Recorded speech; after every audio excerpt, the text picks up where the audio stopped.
Ese koko Vestine Dorcas aya makuru yatangajwe yaba ari ukuri yuko Vestine Dorcas batandukanye ku mugaragaro n'uwari usanzwe ari manager wabo MI cyangwa Irene Murindahabi Nifite Kasha Makokero Morodekayi umwami w'aba managers yakoze umurimo ukomeye cyane kuri aba bakobwa. Ese waba wibaza aba bakobwa nize ndirimbo bakoze zakunzwe kurusha izindi ku rubuga rwa YouTube? Ese aba bakobwa ni bihe bitaramo byibuze bakoze binini kandi byagerageje kugera ku bantu bose? Aba bakobwa ndetse yaba ari yahe mazina bitwa by'umwihariko yabo nyirizina biswe n'ababyeyi usibye gusa Vestine Dorcas bamenyekanye muri muzika? Ese aba bakobwa ni bantu ki? Kugeza uyu munsi bari kubarizwa he? Ibyo n'ibindi byinshi reka tubisangirire hamwe muri iki kiganiro. Ngendi Obed Active mbahaye ikaze. Reka twanzike ikiganiro cyacu kuri uyu wa 13 Kamena nibwo amakuru yakwihishwe ku mbuga nkoranyambaga zigiye zitandukanye hano mu Rwanda, Facebook, TikTok, Instagram, YouTube n'ahandi henshi, ariko twaje kumenya yuko ari amakuru y'ukuri kuko yatangajwe na nyir'ubwite Vestine Dorcas, itsinda ryamenyekanye cyane mu ndirimbo zo kuramya no guhimbaza Imana. Aba bakobwa kandi tubabwire yuko bavuka hariya mu karere ka Musanze mu ntara y'Uburengerazuba, mu ntara y'Amajyaruguru.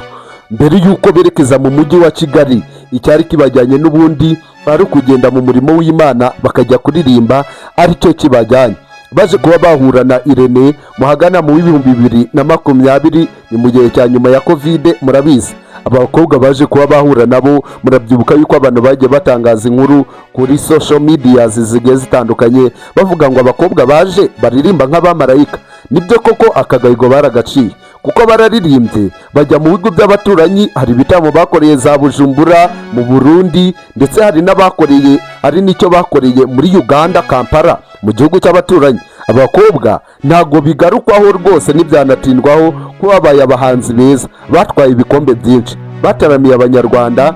Igihe cyarageze rero uyu kamikazi Dorcas ndetse na Ishimwe Vestine umuziki wabo ujya ku rundi rwego, ariko n'ubundi Imana yibafashijemo, ariko cyane babifashijwemo na Irene Murindahabi, manager, CEO, MI Music, MI Empire. Kugeza uyu munsi uyu Irene akaba afite YouTube channel eshatu, ariko reka tugaruke kuri ebyiri. Imwe ni MI Empire, indi ni MI Music. Muri cyumweru gishize MI Empire yaje kuba yakuzuza abasubscribers miliyoni. Ibi bidakunzwe kubaho ku Banyarwanda cyangwa ku bigo byo mu Rwanda. MI Music arazwi, yakoze ku binyamakuru bigiye bitandukanye, Isibo TV, mu kiganiro The Choice, ari kumwe n'abandi bagiye batandukanye nka ba Phil Peter n'abandi. Reka rero twigarukire ku bakobwa bacu Vestine Dorcas. Basize hanze ibaruwa ndetse mu itangazo bagaruka kuko bagiye kuba batandukana na manager wabo Irene Murindahabi, ndetse uyu muziki bakazaba bazawikomereza mu buryo bo bimanaginga badakeneye manager, ndetse bakore ubwo azaba ari abahanzi bigenga. Uyu Vestine Dorcas bakoze indirimbo nyinshi zitandukanye, hari zamenyekanye kurusha izindi nka Yebo yarebwe na miliyoni ziri hejuru ya 22. Nahawe Ijambo nayo yarebwe n'izenda gushyika miliyoni 10 zose. Hari n'izindi nk'Umutaka, Iriba, Ihema, Isaha, Emmanuel, Usisite n'izindi zigiye zitandukanye. Reka rero uyu munsi tubanze twigarukire ku bitaramo bigera kuri 5 bitangaje kandi bikomeye byakozwe n'iri tsinda rya Vestine Dorcas. Igitaramo cya mbere bagikoreye hano mu gihugu cy'u Rwanda, Kigali, mu mwaka wa 2022. Iki gitaramo cyari kiswe Nahawe Ijambo Live Concert. Iki gitaramo birumvikana neza ko cyitiwe indirimbo yabo bise Nahawe Ijambo, ari nayo ndirimbo basize hanze ku ndunduro. Mwanya wa kabiri turasanga igitaramo bakoze n'ubundi bagikoreye hano Kigali Convention Center, cyabaye mu mwaka wa 2023. Iki gitaramo cyari kiswe Rwanda Gospel Live Stars. Iki gitaramo rero cyari igitaramo cyiza kandi baruhuye abanyarwanda ndetse n'abandi bantu bose babafana.